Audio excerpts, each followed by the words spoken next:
பெண்ணே நீ பேசவா? பூவையாய் மலர்ந்தவள் பெண்ணே நீ பேசவா? பூவையே நீ எழுந்து பெண்ணே நீ பேசவா? புதுமைகள் பேசிட அமைந்திட்ட களமிது. பெண்ணே நீ பேசவா?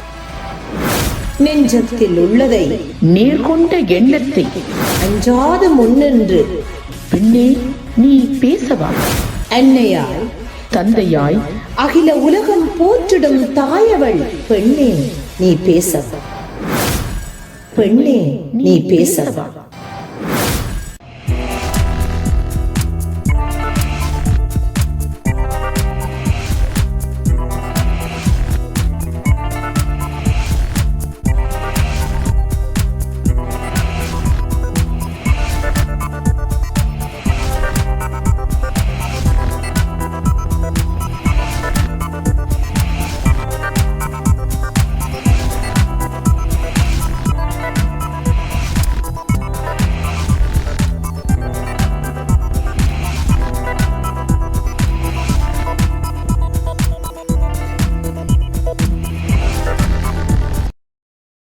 வெள்ளை நிற மல்லிகையோ வேறெந்த மாமலரோ பள்ளல் அடியினைக்கு வாய்த்த மலர் எதுவோ வெள்ளை நிற பூவும் அல்ல வேறெந்த மலரும் அல்ல உள்ள கமலமடி உத்தமனார் வேண்டுவது என்ற சுவாமி விபுலானந்தரின் அழகான கவிவரிகளோடு இன்றைய பெண்ணை நீ பேசவா நிகழ்ச்சியில் உங்களை சந்திப்பதில் மிகுந்த மகிழ்ச்சி அடைகின்றேன். அனைவருக்கும் அன்பு வணக்கம். இன்றைய நிகழ்வின் சிறப்பு அதிதியாக அகமும் புறமும் அழகான பன்முக திறமை கொண்ட பெண் ஆளுமையாக திருமதி நகுலா சிவநாதன் அவர்களை சந்திக்க போகின்றோம். இவர் ஆற்றல் மிகுந்த ஆசிரியராகவும் இலக்கிய படைப்பாளியாகவும் விளையாட்டுத்துறை வல்லுநராகவும் 30 வருடங்களுக்கு மேலாக தொடர்ச்சியாக இயங்கி வருபவர். இதுவரை 12 நூல்களை தமிழ் பரப்பிற்கு தந்திருக்கின்றார். 1998 தமிழ் வானொலியில் குடும்பம் குவலயம் என்ற நிகழ்ச்சியை வாராந்தம் நடத்தி வருகின்றார். இதுவரை 977 பதிவுகள் நிகழ்ந்து இருக்கின்றன. அத்தோடு கவியரங்கு, கவிதை திறனாய்வு, பட்டிமன்றம், விவாத அரங்கு என பல வாராந்த மாதாந்த நிகழ்வுகளையும் நிகழ்த்தி வருகின்றார். தாயகத்தில் விஞ்ஞான கணித ஆசிரியராக இருந்த இவர் ஜெர்மனிக்கு புலம்பெயர்ந்த பிறகு 34 வருடங்களாக தமிழ் பாடசாலையில் கல்வி கற்பித்து வருகின்றார். அவர்களுடைய பிரதேசத்தில் TSSL என்ற விளையாட்டு நிறுவனத்தை இயக்கி வருபவராகவும் அதில் விளையாட்டு பயிற்சி கொடுப்பவராகவும் இருக்கின்றார். மிக இளம் வயதிலேயே பெற்றோரை இழந்திருந்தாலும் கூட தமது தன்னம்பிக்கை, விடாமுயற்சி, மிகுந்த சுறுசுறுப்பான தன்மை இவற்றை கொண்டு இன்று காலத்தோடு சேர்ந்து ஓடத்தக்க ஒரு வெற்றி பெண்ணாக, சாதனை பெண்ணாக, சமூகத்தின் முன்மாதிரியாக இவர் திகழ்ந்து வருகின்றார். 50க்கு மேற்பட்ட விருதுகளை இவர் பல்வேறு காலப்பகுதிகளில் பெற்றிருக்கின்றார். குடும்ப தலைவியாக, ஆற்றல் மிகுந்த தாயாக தன்னுடைய பிள்ளைகளை சமூகம் போற்றும்படி வளர்த்தும் இருக்கின்றார். இவ்வாறாக கற்பித்தல் அல்லது அறிவூட்டல் பரப்பினூடாக தொடர்ச்சியாக இயங்கி வருகின்ற இவர் இலவசமாகவும் பல சேவைகளை எமது தமிழ் சமூகத்திற்கு வழங்கி வருகின்றார். உண்மையில் இது வியந்து பாராட்டத்தக்கது என்று கூறிக்கொண்டு இந்த அற்புதமான பெண்மணியை இந்த நிகழ்ச்சியில் இணைத்துக் கொள்வதில் நாங்கள் மிகுந்த சந்தோஷப்படுகின்றோம். அவரை எங்களுடைய நிகழ்ச்சிகள் அழைத்துக் கொள்வோம். வணக்கம் திருமதி நகுலா சிவநாதன் அவர்களே. இனிய வணக்கம் குணாலினி அவர்களே. உங்களுடைய இளமை பருவம் பற்றி சொல்லுங்க. இளமை பருவம் எப்போதும் இன்பமான பருவம் என்று சொல்லுவார்கள். உண்மையிலேயே மறக்க முடியாத பருவம் இளமை பருவம். அதனால்தான் இளமை கல்வி சிலையில் எழுத்து என்று ஔவையாரும் அழகாக சொன்னதை ஞாபகப்படுத்துகின்றது. இளமை காலம், நான் சின்ன வயதிலேயே 4 வயதிலேயே அம்மாவை இழந்ததனால் அந்த இளமை காலம் கொஞ்சம் சிறு வயது ஒரு சோகம் மிகுந்ததாக இருந்தது. 14 வயதுக்கு பிறகு அப்பாவை இழந்தது இன்னொரு பக்க கவலை. இருந்தாலும் எனக்கு பெற்றோர்களை இழந்த பின்னர் எனக்கு ஏற்பட்ட தனிமை என்று சொல்லலாம். ஆனால் அண்ணாக்கள் இருந்தாலும் அந்த ஒரு வெறுமையும் எனக்கு அதற்குள் இருந்தபடியினால் தன்னம்பிக்கை, துணிவு விடாமுயற்சி இவற்றை நான் கைக்கொள்ள வேணும் என்று எனக்கு ஆசிரியர்கள் பாடம் நடத்தும் போது கூட அதை எண்ணிக்கொள்ளுவேன். அந்த வகையிலே இளமை காலம் ஒரு இன்பமான பருவமாகவும் இருந்தது, கொஞ்சம் சோகம் மிகுந்தும் இருந்தது. சின்ன வயதிலேயே ஒரு துடிப்பானவராக இருந்தபடியால் எதையும் செய்ய வேணும் என்ற ஒரு ஆவல்ல கல்வி, விளையாட்டு, சகல துறைகளையுமே எனக்கு சொந்தக்காரியாக விரும்பினேன். நீங்க கேட்ட பாடசாலைகள் என்ன? நான் படித்த பாடசாலை புத்தூர் சோமஸ்கந்தா. ஆரம்ப கல்வியிலிருந்து 9ஆம் வகுப்பு மட்டும் அங்கு கல்வி கற்றேன். அதன் பின்னர் 9ஆம் வகுப்புக்கு பிறகு உயர் கல்வியை பெறுவதற்காக நான் வேம்படி மகளிர் கல்லூரியில் கல்வி கற்றேன். நீங்கள் புலம்பெயர்ந்து நாட்டில் ஏற்பட்ட சூறாவளி போரால எங்களுக்கு ஒன்றுமே செய்ய முடியாத ஒரு சூழல். நாங்கள் மறைந்து வாழ வேண்டிய தேவை அந்த காலங்கள்ல இருந்தது. எனது அண்ணா ஒருவர் பாதுகாப்பு கருதி என்னை இந்த நாட்டுக்கு அழைத்தார். அதனோடாக எண்ணிக்கையில் அளவிலும் திறமையான விதத்திலும் உங்களுடைய படைப்பு வெளி இருக்கின்றது. இதன் அடிப்படையில் என்ன காரணங்கள் இருக்கின்றன? நாங்கள் புலம்பெயர்ந்த பின்னர் எங்களுக்கு தாயகத்தில் ஏற்பட்ட அவலங்கள் இருந்தது ஒரு பக்கம். அடுத்தது அந்த மொழியில இருக்கிற பற்று. எனக்கு சமயமும் தமிழும் இரு கண்களாக போற்று. சின்ன வயதுல இருந்தே நன்றாக செய்வேன். என்ற அகில இலங்கை விவேகானந்த பரீட்சையில எல்லாம் நான் அகில இலங்கையில் 2வது பரிசு பெற்றுக் கொண்டது கூட இப்ப ஞாபகம் வரும். அப்ப அதனால இங்கு வந்தோடனே அந்த மொழி இல்லாத ஒரு தன்மை எங்களுக்கு ஒரு ஐரோப்பிய சூழல்ல இருந்தபடியால் அந்த மொழியை நாங்க கற்றுட்டு தானே வந்த நாங்கள் கற்பிக்க வேணும் என்ற ஒரு ஆவல் இருந்தது. காரணம் ஆசிரியரா இருந்து இங்கு வந்தபடியால் இந்த குழந்தைகளுக்கு. அதனால எனக்கு அந்த எழுத்து துறை, ஏனென்றால் முதலில் எங்கள் பிள்ளைகள் படிக்க இங்கு புத்தகங்கள் எடுக்க முடியாத சூழல் இருந்தது. நானே பாடல்களை எழுதி எங்களோட குழந்தைகளுக்கு தமிழை கற்பித்தேன். அதன் பின்னர் நான் பாடசாலையில 90ஆம் ஆண்டு வந்து 4 மாதத்துக்கு பிறகு எனக்கு அந்த பாடசாலையும் கிடைத்துட்டது. அப்ப அந்த பாடசாலை கல்வி கற்பதனாலும் எனக்கு அந்த தமிழ் படைக்க வேணும் என்ற ஒரு எண்ணம் உருவாகியது. நீங்கள் கவிதைகளை அல்லது 15,000 விருத்தங்கள் கவிதை நூலே 3 நூல் நான் செய்துவிட்டேன். முதலாவது நூல் 2004ஆம் ஆண்டு யாழ்ப்பாண பல்கலைக்கழகத்தில கைலாசபதி அரங்கில புரொஃபசர் சண்மதாஸ் என்ற தலைமையில முதல் இங்கு புலம்பெயர்ந்த பின்னர் 2004 சமாதான காலத்துல போய் அங்கு வெளியிட்டேன். அதன் பின்னர் கனடாவில் வெளியிட்டேன், இங்கிலாந்தில வெளியிட்டேன், ஹொலண்டில வெளியிட்டேன், சுவிஸில, இப்படி பல நாடுகளிலே எனது நூல் வெளியிட்டேன். இப்பொழுது கவிதை என்ற 3வது பகுதியாக 1 முனைப்புடனெழு, 2வது நதிக்கரை நினைவுகள், 3வது விருத்த மலை. அது மரபு, முழுக்க மரபு சார்ந்த கவிதைகளாக எழுதியிருந்தேன். மிக நல்லது. 12 நூல்களாக 12 நூல்களில 4 நூல்கள் உளவியல் சார்ந்த நூல்கள். நான் ஏன் உளவியல் சார்ந்த நூல்கள் எழுதினேன் என்ற ஒரு கருத்து உங்களை சொல்ல வேணும். தமிழ் வானொலியில அனுபவ குறிப்புகள் என்று ஆரம்பத்தில இருந்து எழுதினேன். என்ற அந்த குழந்தைகள் கற்கிறதுக்காகவும் பெற்றோர் அந்த குழந்தைகளை எப்படி வளர்க்கலாம், அதாவது குழந்தை வளர்ப்பை நான் 4 புத்தகங்கள் ஒவ்வொரு விதத்தில் எழுதியிருந்தேன். அது 2010ஆம் ஆண்டு எனக்கு சிறுவர் இலக்கியத்துக்கான பரிசு இந்தியாவில கிடைத்தது. அறிவியல் நோக்கில் இளையோர் வாழ்வியல். ஏன் அந்த வாழ்வியல் எனக்கு முக்கியமாக வந்ததுன்றதையும் சொல்லணும். அதாவது இன்றைய உள்ள இளையோர்கள், குழந்தைகள் தாய்மொழியை மறக்காமல் கற்க வேணும், நமது பண்பாட்டை அடையாளங்களோடு அவர்கள் வாழ வேண்டும் என்பதற்காக அந்த மொழியை அவர்களுக்கு எவ்வளவு இலகுவாக கொடுக்க வேணுமோ அந்த இலகுவாக கொடுக்கக்கூடிய தன்மையில வர பிறழ்ச்சி பெற்றோருக்கும் ஆசிரியருக்கும் அல்லது பெற்றோருக்கும் பிள்ளைக்கும் இடையில அதை ஆய்வு செய்து எழுதிய நூல்கள் தான் அவை. நீங்கள் எங்களுடைய சிறுவர்களை கருதி பெற்றவர்களுக்கு ஏதாவது சொல்ல விருப்பப்படுகிறீர்களா? நான் 34 வருடங்களை முடித்திருக்கிறேன் ஆசிரியர்ல. இங்கு தாயகத்தில் 1 வருடம், 35 வருடம் என்று சொல்லலாம். இங்கு 34 வருட அனுபவத்துல நான் சொல்றேன், முதல் 2 சந்ததியும் தமிழை விரும்பி கேட்டார்கள். 3வது சந்ததி வரைக்கும் முற்று முழுதாக இங்கு பிறந்து வளர்ந்த பிள்ளைகளின் அவைதான் இளம் தாய்மார்களாக இருக்கக்கூடிய தாய்மார்களின் குழந்தைகள் வந்தபடியினால் பெற்றோர்கள் வீட்டில் தமிழை பேசாத ஒரு நிலை வந்துவிட்டது. காரணம் ஐரோப்பிய சூழல்கள்ல இன்றைய பெண்கள் வேலை செய்யக்கூடியதாகவும் பொருளாதாரத்தை நோக்கி ஓடக்கூடிய தன்மை இருப்பதனால குழந்தைகளை சற்று கவனிக்க தவறுகிறார்கள். அது கவனிக்கல என்று சொல்லல, அதாவது மொழியினூடாக, அதாவது தாய்மொழியூடாக கவனிப்பது குறைவாக இருப்பதனால் மொழியை அவர்கள் இப்பொழுது கொண்டு செல்வது சற்று தாமதமாக இருக்கிறது. அதற்கு என்ன வழிவகைகளை நீங்கள் பரிந்துரைப்பீர்கள்? அதற்கு என்னென்றால் உண்மையிலேயே தொழிலுக்காக நாங்கள் எத்தனை மொழியையும் கற்கலாம், ஆனால் வாழ்க்கைக்காக நாங்கள் தமிழ் மொழியை கற்றே ஆக வேண்டும். என்றால் எங்களோட அடையாளம் பேணப்படும், பண்பாடு பேணப்படும். எங்களோட கலாச்சாரங்கள் பிள்ளைகளுக்கு காட்டி கொடுக்கறதுக்கு முதல் தேவை மொழி. அந்த மொழியை கற்க வேணும் என்றால் தாய்மொழியை கட்டாயமாக ஊட்ட வேணும்.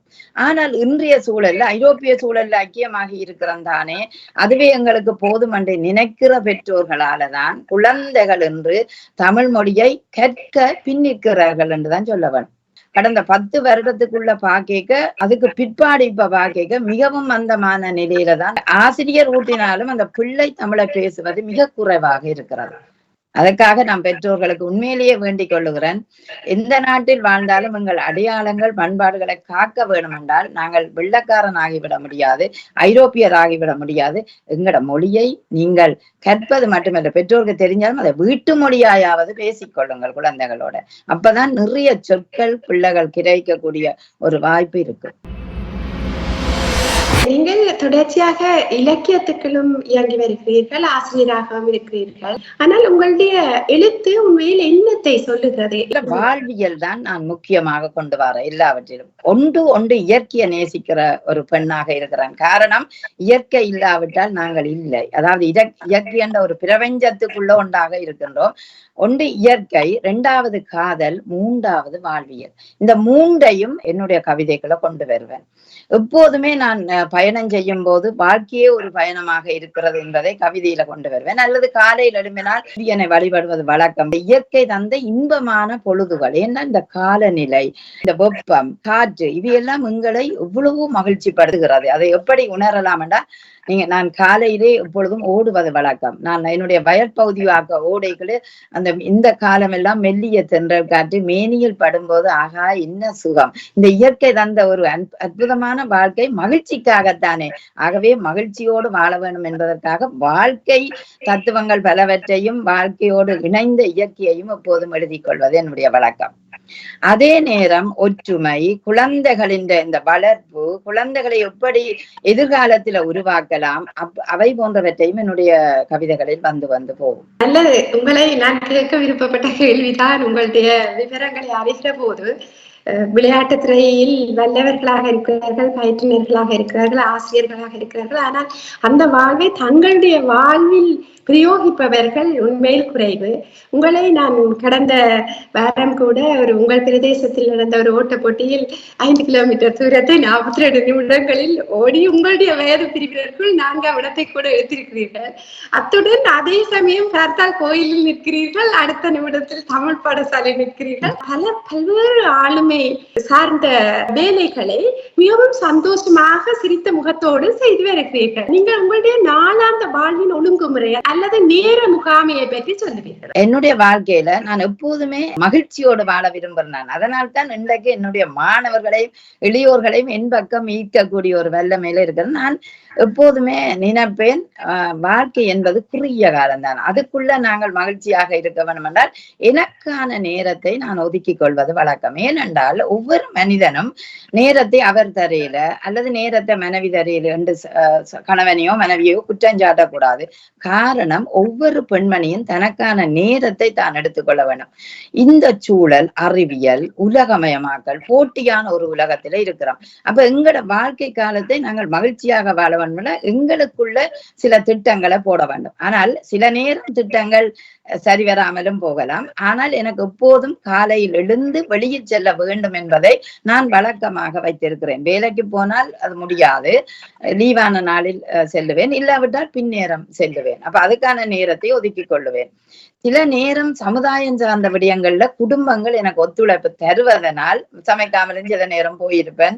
என்னுடைய கணவர் உண்மையிலேயே நிறைய ஒத்துழைப்பு எனக்கு தருவார். எழுத்துத்துறைக்கு சரி, பாடசாலைக்கு சரி, போகாட்டியும் நூலை ஏன் இன்றைக்கு போகல என்று கேட்பார். அப்படி ஒத்துழைப்பு தரபடியால் என்னாலும் இயங்கக்கூடியதா இருக்கிறது. அடுத்தது, நான் பிள்ளைகளின் வாழ்க்கையை ஒரு ரசிச்சு வளர்த்தவள் என்றுதான் நான் சொல்லுவேன். அதாவது எப்படி என்றால் அவர்களுக்கு தேவையான விடயத்தையும் அந்த தேவையான விடயத்தோட நானும் இணைந்து அவர்கள் நண்பர்களோட கலந்த காலம். ஒரு விடயத்தை கேட்டால் தெரியாதுன்னு சொல்லாம 2 பேரும் சேர்ந்து தேடுவோம், லைப்ரரியில போய் தேடுவோம். அப்படியான ஒரு காலத்துல இருப்பதனால் அந்த நானும் வளர்ந்து அவையும் வளர்ந்து 2 பேரும் பகிரக்கூடிய வாழ்க்கை சூழல்ல என்னுடைய மகளும் நானும் இருக்கிறோம்ன்றது உண்மையான ஒன்றுதான். அடுத்த நீங்க அந்த ஓட்ட போட்டிய கேட்டீங்க. உண்மையிலேயே நீண்ட காலம் எனக்கு மரதனோட விருப்பம்.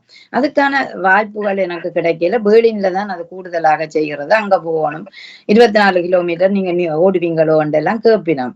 ஆனால் இப்பொழுது 3 வருடமாக எங்கட செல்மையில 5 கிலோமீட்டர் ஓட்டம் நடைபெற்றது. ஆனா முதல் 2 வருடத்தை நான் ஏதோ தவற விட்டுட்டேன், அதை நினைக்கவில்லை. 3வது வருடமாக எங்கட நகரமும் பாக்ஸ் பேங்கும் இணைஞ்சு நடத்தின இந்த ஓட்டத்துல 5 கிலோமீட்டர் போட்டவே. 2 கிலோமீட்டர் தான் என்னுடைய வயசுக்கு நான் மேக்சிமமாக வைத்துக் கொண்டு ஓடி வருவேன். ஆனால் அப்ப ஏன் என்னாலும் முடியாது என்று நான் நினைத்து கொண்டதன் காரணமாக முதல் 2 கிலோமீட்டர் ஓடினால் 3 கிலோமீட்டர் ஓடினேன். 3 கிலோமீட்டர் ஓடினா பிறகு பார்த்தேன் சரியா 24 நிமிடத்துக்கு ஓடுறேன். ஏன் அப்ப 5 கிலோமீட்டர் என்னால் ஓட முடியும் தானே. என்னுடைய மகள் சொன்னா, அப்படி என்றால் உங்களால் 5 கிலோமீட்டர் ஓட முடியும் தானே, அதை முயற்சி செய்து பார்க்கலாமே. 10 நாள் பயிற்சி, ஆனா 10 நாளும் பயிற்சி என்று இல்லை, ஒரு 5 நாள் ஓடி இருப்பேன் என்று சொல்லலாம். பயிற்சியின் இதுல நான் யோசிச்சேன், என்னால் முடியும். நான் 5 கிலோமீட்டரும் 2 நாள் ஓடி பார்த்தேன். அந்த 45 மினிட்ஸுக்குள்ள நாங்கள் ஓடி முடித்தால் தான் எங்களுக்கான அந்த சான்றிதழ் கிடைக்கும். அப்ப நான் என்னுடைய இலக்கு முதலாவதா வரமாட்டோம், அது இலக்கு இல்ல தானே. நிறைய பேர் ஓடுறாங்க, அவங்க எல்லாம் வருவாங்க. நாங்கள் 5 கிலோமீட்டரை நான் ஓடி முடிச்சு அதை 45 நிமிஷத்துக்குள்ள முடிக்க வேணுமென்றதான் என்னுடைய இலக்கு. ஆனால் அது உண்மையிலே நான் கடுமையான பயிற்சி. 2 கிலோமீட்டர் ஓடினா பிறகு 3வது கிலோமீட்டர் ஓடவே எங்களுக்கு எனர்ஜி இல்லாத மாதிரி ஒரு உணர்வு இருக்கும். இருந்தாலும் ஒவ்வொரு மனிதனும் விடாமுயற்சியூடாக முன்னேறிட்டு அந்த தடை ஒரு 3 கிலோமீட்டரை தாண்டு மட்டும் கொஞ்சம் தடை இருக்கும். அதற்கு பிறகு எங்களால் முடியும் என்ற ஒரு உணர்வு வரும். நிறைய பாராட்டினார்கள். ஏன்னா 2 வெளிநாட்டவர்கள் மட்டும்தான் அன்றைய ஓட்டப்போட்டியில கலந்து கொண்ட. நாங்க ஒன்று ஜப்பான் ஒரு ஆசிரியர், நான் உண்டு. அவ 50 வயதுக்கு ஓடினா, நான் 60 வயதுக்குள்ள ஓடினேன். மிக சுவாரஸ்யமான கதை. எங்களுடைய நாட்டின் சார்பில் ஓடி இருக்கிறீர்கள், நல்வாழ்த்துக்கள். புலம்பெயர்ந்த பிறகு அந்த நாட்டினருடைய வாழ்வோடு இசைந்தவற்றை நீங்கள் குறிப்பாக விளையாட்டோ அல்லது கல்வி முறைகளோ அல்லது பொய்க்கால் நடனம் அவற்றை கூட நீங்கள் ஆடி பார்த்திருக்கிறீர்கள். நான் உங்களை பற்றிய விவரங்களை தேடும்போது அறிந்து கொண்டிருந்தேன். அவ்வாறு பலவிதமானவற்றையும் வாழ்ந்து பார்த்து விட வேண்டும் என்கின்ற பெண்மணியாக நீங்கள் இருக்கிறீர்கள். இந்த வயது இதை வெளியில் போவதுபடி, உடற்பயிற்சி செய்வதற்கு உடுப்பை போடுவதுபடி என்ற தயக்கங்களோடு இருக்கின்ற சிலர் இருக்கிறதை கருதி நான் உங்களிடம் கேட்பது, இவ்வாறு பலவற்றை செய்கின்ற பெண்ணாக எங்களுடைய தமிழ் பெண்களுக்கு நீங்கள் சொல்ல விருப்பப்படுகின்ற செய்தி. வயது எந்த பெண்ணுக்கும் தடை இல்லை.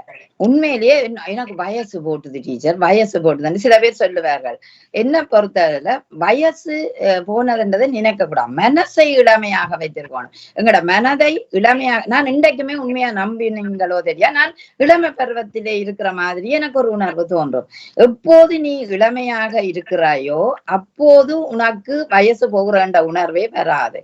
அடுத்தது எடுத்ததுக்கு எல்லாத்துக்கும் ஒரு சோர்வை எதிர்பார்க்க கூடாது. ஏனென்றால் இந்த குளிர் தேசத்திலும் அந்த குளிரை கிழிச்சு கொண்டு நாங்க வெளியில் போய் வேலை செய்த காலத்தை நினைச்சு பாக்குறோம்.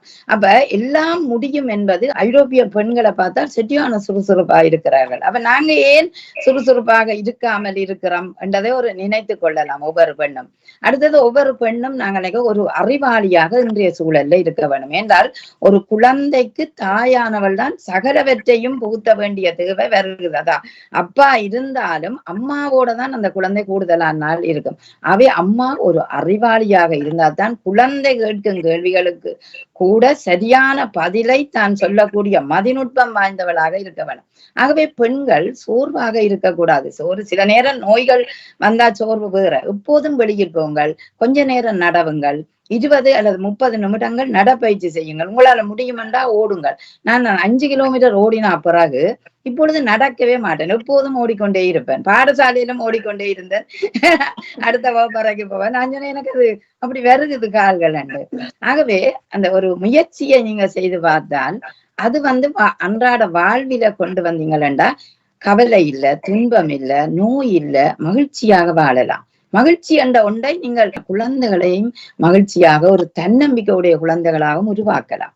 அதுக்காக பெண்கள் அடுத்தது குழந்தைகளை பெற்றுவிட்ட பெண்கள் பயந்து கொண்டு அந்த குழந்தைகளுக்கும் பயத்தை தெரிவிக்காதீர்கள். காரணம், எந்த குழந்தை ஒரு மேடை ஏறுகிறதோ அந்த குழந்தையை கைதட்டி மகிழ்ச்சி படுத்துங்கள். அதுதான் தன்னம்பிக்கையுடைய ஒரு தலைமை பண்பை ஏற்கக்கூடிய ஒரு நிலைக்கு கூட வரும். ஆகவே குழந்தைகளை கூட ஒரு குத்து விளக்கில எரிகிற திரியை முன்னோக்கி நகர்த்தும் போது அந்த திரியானது பிரகாசமாக எரியும். அதுபோல பெற்றோர்கள் பின்னுக்கு நின்று குழந்தைகளை முன்னோக்கி நகர்த்துவார்களானால் அந்த குழந்தைகளின் எதிர்காலம் பிரகாசமாக இருக்கும்.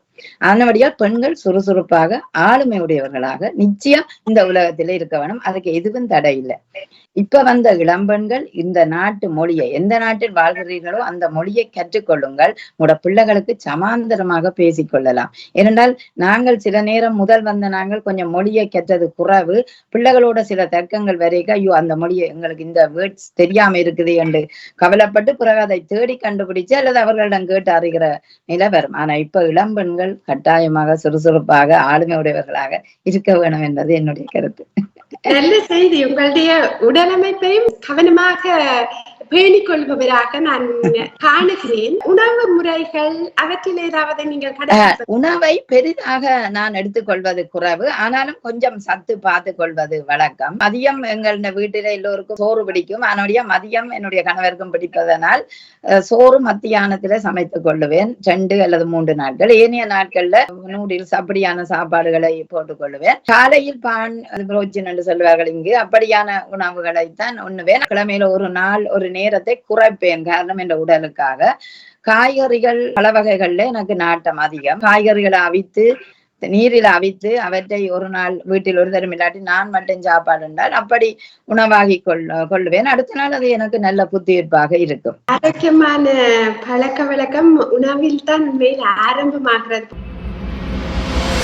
அடுத்தது கிட்டத்தட்ட 50 விருதுகளை இலக்கியம் சார்ந்தும் கல்வியியல் சார்ந்தும் ஈழத்து பெருந்தகைகளாலும் பேராசிரியர்களாலும் இந்திய பெருந்தகைகள் தெரியப்பட்ட பலராலும் உங்களுடைய விருதுகள் வழங்கப்பட்டிருக்கின்றன.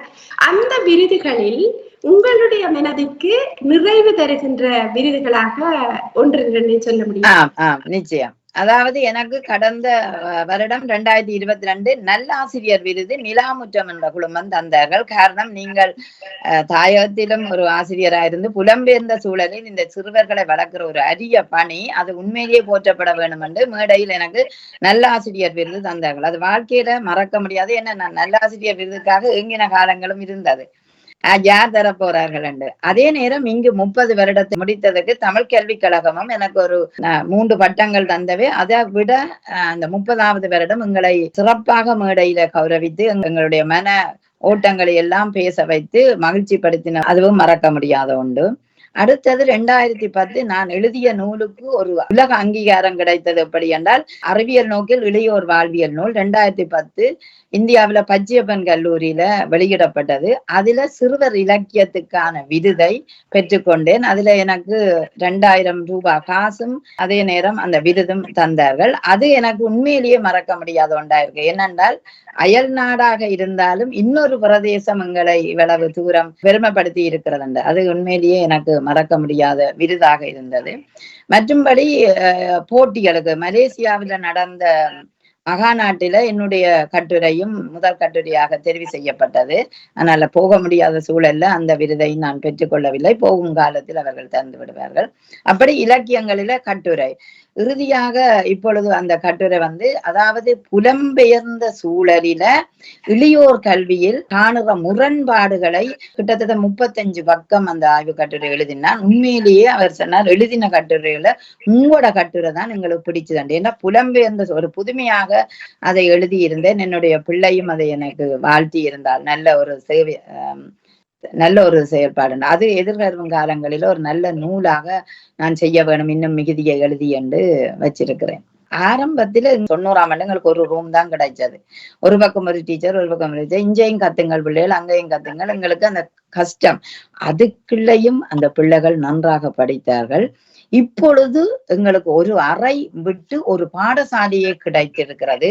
ஆனால் மாணவர்களின் ஆர்வம் இப்போது குறைந்து விட்டதை நினைக்கும் போது நான் எப்படி பார்க்கிறேன் என்றால், தமிழை நாங்கள் 3வது சந்ததிக்கு இப்ப நாங்கள் பூத்துறோம். அந்த வேற்று மொழிக்குள்ளையும் ஒரு பாலமாக எங்களோட தமிழை கட்டி கொண்டு அவர்களுக்கு கொடுக்க வேண்டும் என்றதுக்காக மதிநுட்பம் வாய்ந்த விடயங்களை நான் ஆற்றிக் கொண்டிருக்கிறேன். நான் 2 பாடசாலையில் இப்பொழுது படிப்பிக்கிறேன். முன்பு என்னுடைய நகரத்திலும் இருந்தது, இப்பொழுது இல்லை.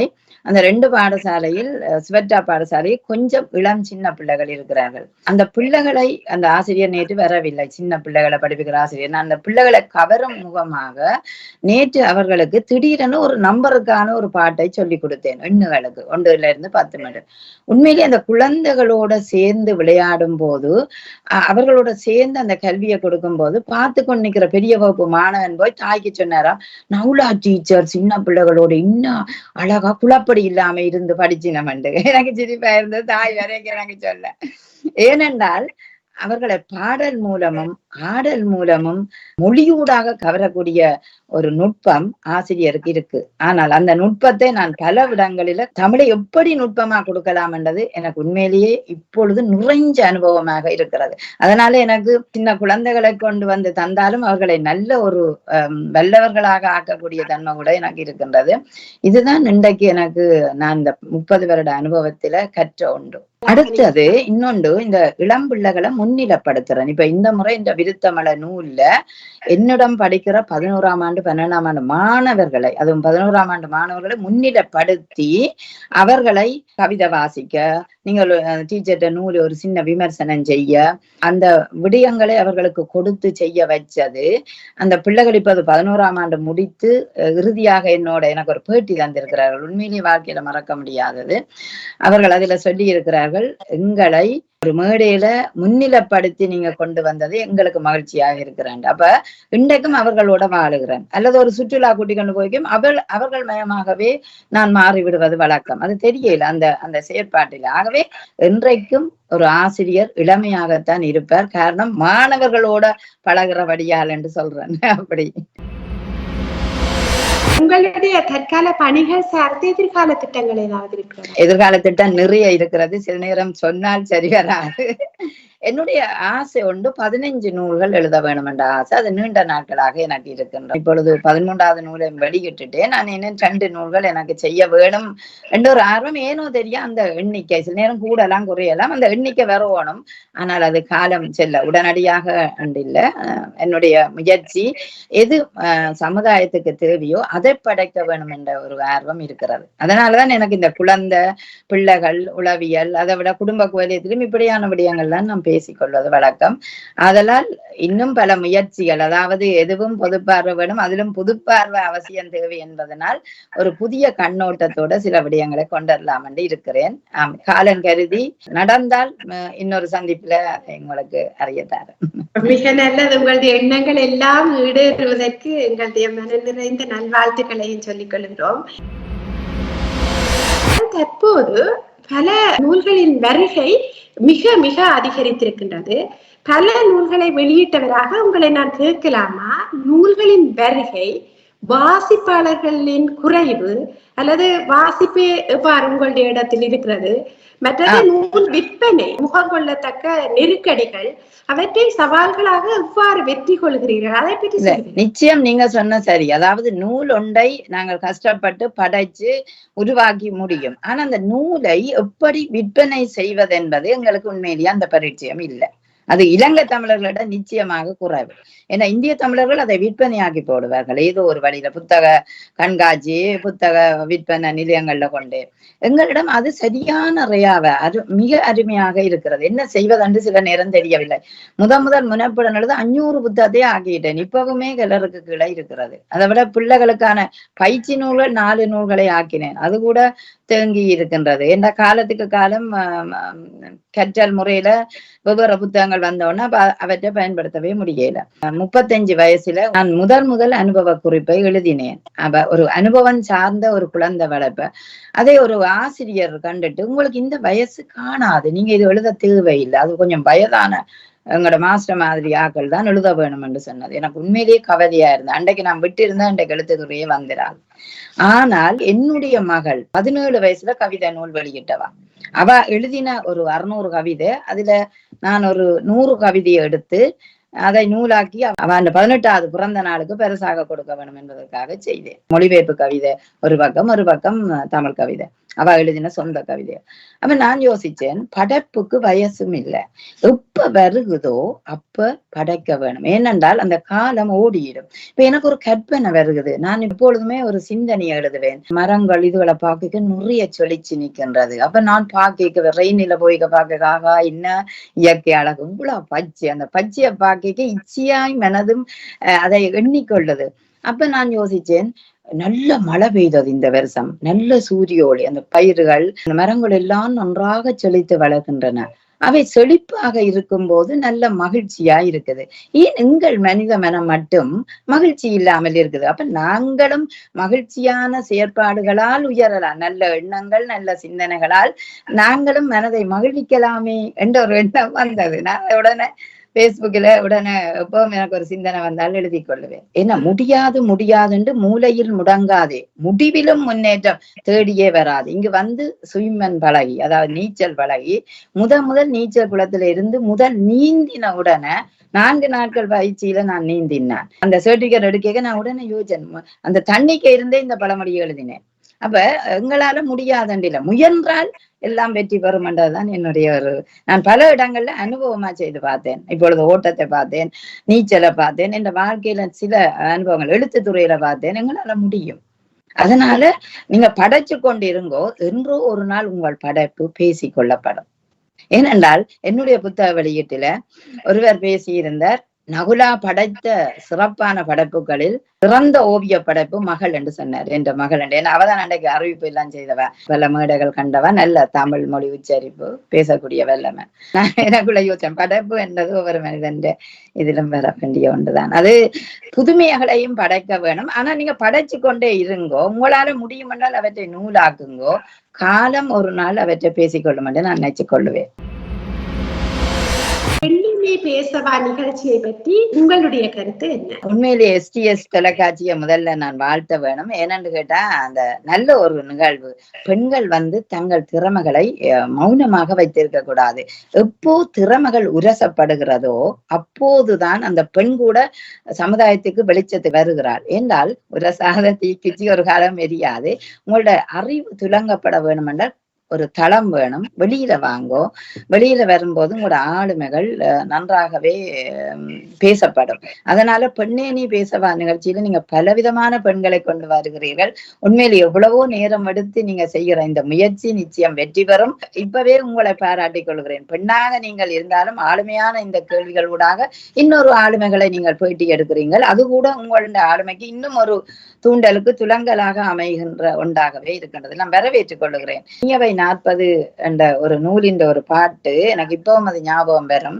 கற்றோர் முன் கல்வி உரைத்தல் மிக இனிதே, மிக்காரை சேர்த்தல் மிக மான முன் இனிதே, எழுதுளை ஆயினும் இரவாது தான் ஈதல் எத்துணையும் ஆற்ற இனிது என்று சொல்வார்கள். அதாவது கற்றவர் முன்னிலையில நாங்கள் எங்களோட கல்வியை உரைத்தல் சந்தோஷம்தான். அறிவுக்கு மேற்பட்டவர்களை துணையாக கொள்வதும் இனிது, அதுவும் நல்லது. சிறு அளவே ஆயினாலும் இரவாது பிறருக்கு கொடுத்தல் எல்லாவற்றிலும் நல்லது. அதனால அறிவை உங்களுக்குள்ள பூட்டி வையாதீர்கள். நான் எப்போதும் குழந்தைகளுக்கு படிப்பிக்க சொல்வேன், அறஞ்செய்கிறேன், அறச்செயல் என்ற கல்வியை நீங்கள் கொடுங்கள். அது கூட ஒரு ஈதல் தான். ஆகவே அப்படி இருக்க வேணும் பெண்கள் என்றது. அந்த நிலையில இந்த பெண்ணை பேசவா நிகழ்ச்சி மிகச் சிறப்பாக நீங்க செய்கிறீர்கள். நிறைஞ்ச வாழ்த்துக்கள். STS தொலைக்காட்சிக்கும் மகிழ்ச்சியையும் வாழ்த்துக்களையும் தெரிவிக்கின்றேன். நீங்கள் பெண்ணே நீ பேசவா என்ற உடனே அந்த தலைப்பை தந்த உடனே எனக்கு நன்றாக பிடித்தது. ஆதலால் என் மரபு கவி ஒன்றை தந்து உங்களுக்கு விடைபெறலாம் என்று இருக்கு. பெண்ணே நீ பேசவா, பெண்ணே நீ பேசிடவா பெருமை சேர்க்க, பெண்ணே நீ பேசிடவா பெருமை சேர்க்க, பொன்மகளாய் புவியினிலே பொழுதையாக்க, பொன்மகளாய் புவியினிலே பொழுதையாக்க, நன்மகளாய் உலகத்தில் நன்றே வாழ, நலங்களுடன் வளங்களும் சேர்ந்தே வாழ்க, நலங்களுடன் வளங்களும் சேர்ந்தே வாழ்க, அன்பெனும் அகப்பொருளை அகத்தே கொண்டு, அன்பெனும் அகப்பொருளை அகத்தே கொண்டு, ஆளுமையுடன் திறன்களும் உயர்ந்து செல்ல, ஆளுமையுடன் திறங்களும் உயர்ந்து செல்ல இன்பமுடன் நல்வாழ்க்கை இதயத்திலேற்றி ஈடில்லா பெருமைகளை பெற்றே வாழ்க. ஈடில்லா பெருமகளை பெற்றே வாழ்க என்று நீங்க பெண்ணே நீ பேச வேண்டாம். நான் அதுக்கு ஒரு கவிதை எழுதுவ வேண்டும். மிக அழகான கவிதை. மிக நன்றி. நாங்கள் இன்று எங்களுடைய சிறப்பு அதிதியாக கலந்து கொண்ட திருமதி நகுலா சிவநாதன் அவர்களிடமிருந்து விடை பெற்றுக் கொண்டு மீண்டும் ஒரு பெண்ணே நீ பேசவா நிகழ்ச்சியில் அடுத்த வாரம் உங்களை சந்திக்கும் வரை அன்பு வணக்கம். நன்றி. மிக்க நன்றி. STS தொலைக்காட்சிக்கும் நேர்காணல் செய்த குணாலினி அவர்களுக்கும் உண்மையிலேயே மிக மனமுவந்த நன்றியையும் இதயத்தால் தெரிவிப்பதில் மகிழ்ச்சி அடைகிறேன். STS தொலைக்காட்சி நிறுவனர் உலகெங்கும் நல்ல ஒலிபரப்பை தந்து ஒளிபரப்பாக செய்து கொண்டிருக்கின்ற STS தொலைக்காட்சி நிறுவனர் அன்புக்கும் மதிப்புக்கும் உரிய திரு தேவராஜா அவர்களுக்கு பெண்ணே நீ பேசவா நிகழ்ச்சியில் என்னையும் ஒரு பெண்ணாக ஏற்றுக்கொண்டு இந்த நிகழ்ச்சியை சிறப்பு செய்ததற்கு இதயபூர்வமான நன்றியை தெரிவிப்பதில் மகிழ்ச்சி அடைகிறேன். நன்றி. அன்பு வணக்கம். பெண்ணே நீ பேசவா. பூவையாய் மலர்ந்தவள். பெண்ணே நீ பேசவா. பூவையே நீ எழுந்து. பெண்ணே நீ பேசவா. புதுமைகள் பேசிட அமைந்திட்ட களம் இது. பெண்ணே நீ பேசவா. நெஞ்சத்தில் உள்ளதை நேர்கொண்ட எண்ணத்தை அஞ்சாது முன்னின்று. பெண்ணே நீ பேசவா. அன்னையாய் தந்தையாய் அகில உலகம் போற்றிடும் தாயவள். பெண்ணே நீ பேசவா. பெண்ணே நீ பேசவா.